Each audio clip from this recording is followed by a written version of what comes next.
Okay, so finally we're going to talk about Twitter. Now, the platform has made a number of developments, obviously following pursuit of the likes of Facebook and YouTube, but also just to respond to its users' preferences. They've seen 50% increase in video tweets from users since the beginning of 2016, which is quite a big increase, isn't it? Pretty huge. Yeah. Andy and I went to an event over in London last year, Social Media London, you might have heard of it.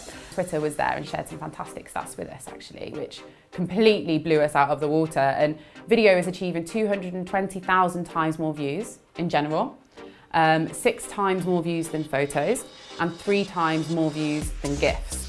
And they believe that 80% of their videos are actually viewed by users, which is quite a big stat. All of those stats really are pretty amazing. Yeah. I think they're all great stats to have behind you. But it's very interesting the 80% viewed, I think, because I doubt there's any other platform that can say that. Mind you, Facebook have autoplay, so that kind of obscures their ability to get those statistics, I guess. But plus, with obviously all the hiccups with the incorrect view metrics and stuff like that, I wouldn't necessarily put that as a valid competitor, really, at the moment anyway, until they iron out those issues. They also believe that, well, they've predicted that by the end of 2019, 82% of traffic will actually come from videos as well.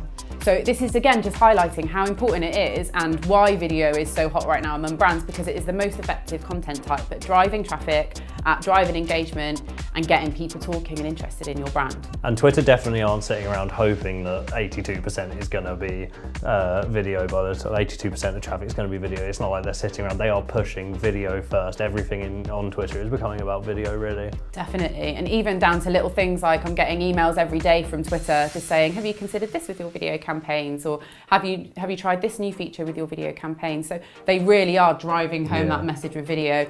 A little bit more aggressive than Facebook, I think. Definitely.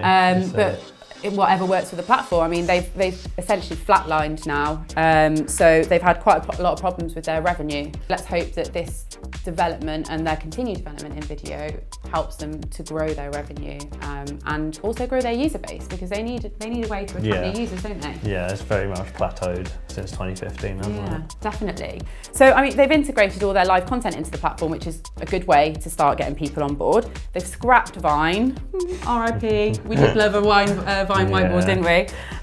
So they're essentially trying to consolidate all of their rich media offerings, which is good for us as marketers, because we're always looking to have everything in one platform. So if the platform is integrating all of those different facets of the different kinds of video and how people are consuming that video content, then it's only going to do well for them, I think. Yeah, it's just make it a more complete platform, really. Yeah, and things like increasing the video length is allowing video producers and marketers to upload longer videos, which Facebook actually recently reported that more people are viewing longer videos than shorter videos nowadays. I personally, I agree with that. If I see a 10-second video, I'm just not going to click on it because I've got to find a new video 10 seconds later. I'd rather sit down, watch the 15 minutes, find another 15-minute video, but that's just me. I guess so. And then again, how much could you actually get into 10 seconds? Like, how much, decent content or decent messaging can you get into those 10 seconds? I'm not too sure.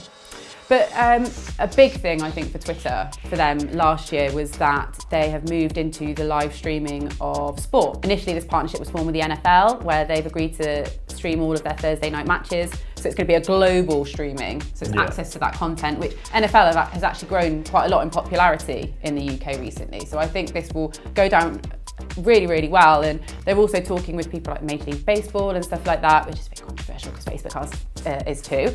Supposedly Facebook is too. But the reason why NFL decided to work with Twitter is because they believe that Twitter is the platform for real time. It's where real-time events unfold and where people talk about them. And when it was initially launched, that's where everyone was having their conversations. They were tapping into these audiences using hashtags.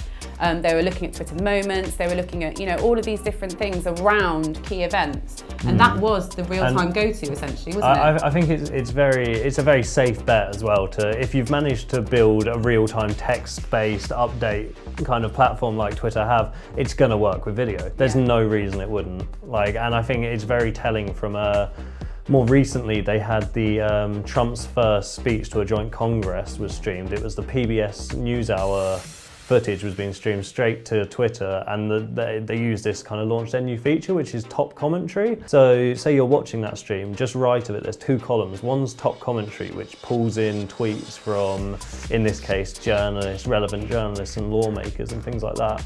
And then next to it, there's a tweet, there's kind of, it's pulling in just the general public's tweets, so just seeing opinions. And obviously there's an algorithm that filters out any abusive tweets, but it's all very interesting. Oh, those are my favourite ones, those three. So, I mean, despite the hiccups the channel's had across the board, obviously getting over the challenge of the flatlining growth in terms of user and revenue, I think that making live video creation tools more accessible could draw new users and also boost engagement, and again, down to that core, the revenue. I think Twitter's definitely the one to watch. Definitely the one to watch with the stats they're giving and just the moves they're making. Like Facebook TV for your smart TV or Apple TV, that's not going to be picked up by everyone. Not everyone's going to use that. But these Twitter features are things that everybody could potentially use and be interested in. Definitely. Going to give a new lease of life to Twitter. No, I'm interested to see what Facebook does with the whole TV thing, because Twitter obviously did launch their own one as well, and that didn't go down so well. No. So let's see what happens with that one too. Yeah, indeed. Great. Well, thank you very much for tuning in. I've been Callie Soteriou. And I've been Rob Devenord. Toodles. Bye.